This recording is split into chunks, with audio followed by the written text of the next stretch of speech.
Hello all fan, welcome back to the TV News 24H channel. We always update the latest, fastest news about your favorite royal characters. The Duchess of Sussex, Meghan Markle, has today revealed she had a miscarriage in July, causing her and Prince Harry unbearable grief. In an opinion piece for the New York Times, Duchess Meghan wrote that she felt a sharp cramp while changing the diaper of her first child, Archie Harrison Mountbatten-Windsor, whom she had with her husband Prince Harry. Recalling the devastating morning in July, the Duchess said she had been looking after her son Archie, who would have been about 14 months old at the time, when she felt a sharp cramp. In the moving piece, she wrote, "After changing his diaper, I felt a sharp cramp. I dropped to the floor with him in my arms, humming a lullaby to keep us both calm, the cheerful tune a stark contrast to my sense that something was not right. I knew, as I clutched my firstborn child, that I was losing my second. Hours later, I lay in a hospital bed, holding my Harry's hand. I felt the clamminess of his palm and kissed his knuckles, wet from both our tears. Staring at the cold white walls, my eyes glazed over. I tried to imagine how we'd heal," she wrote. Meghan said she had decided to speak out about her loss because miscarriage was still a taboo subject, which led to a cycle of solitary mourning. In the touching essay, she added, "Sitting in a hospital bed, watching my husband's heart break as he tried to hold the shattered pieces of mine, I realized that the only way to begin to heal is to first ask, 'Are you okay?'" The Good Morning Britain presenters expressed their sadness on Good Morning Britain as they spoke about the Duchess of Sussex's heartbreaking article on her loss in the New York Times. Susanna addressed the distressing breaking news on the ITV program, which Meghan and Prince Harry had kept quiet about over the last 4 months. "Deeply new revelation. It happened in July. Very sad news, obviously, for her and Prince Harry," Piers said. "I think that will strike a chord for everyone as, sadly, many pregnancies end in miscarriage."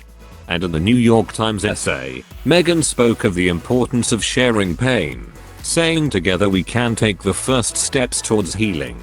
Meghan wrote in the powerful op-ed, "Losing a child means carrying an almost unbearable grief, experienced by many but talked about by few. In the pain of our loss, my husband and I discovered that in a room of 100 women, 10 to 20 of them will have suffered from miscarriage. Yet despite the staggering commonality of this pain, the conversation remains taboo, riddled with unwarranted shame, and perpetuating a cycle of solitary mourning." Dr. Hillary also spoke about the news and explained that 1 in 5 pregnancies end in miscarriage. "Of course, it's always a huge loss and it's often a bereavement that lasts for the rest of their lives," said Dr. Hillary. "It's very important that they get some counseling and move on." She added, "Some have bravely shared their stories. They have opened the door, knowing that when one person speaks truth, it gives license for all of us to do the same. We have learned that when people ask how any of us are doing, and when they really listen to the answer, with an open heart and mind, the load of grief often becomes lighter, for all of us. In being invited to share our pain, together we take the first steps toward healing."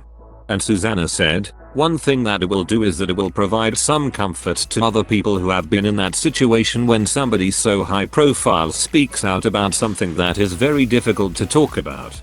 Harry and Meghan stepped back from their roles as members of the royal family at the start of this year, moving to North America and frequently challenging intense coverage of their lives by tabloid media.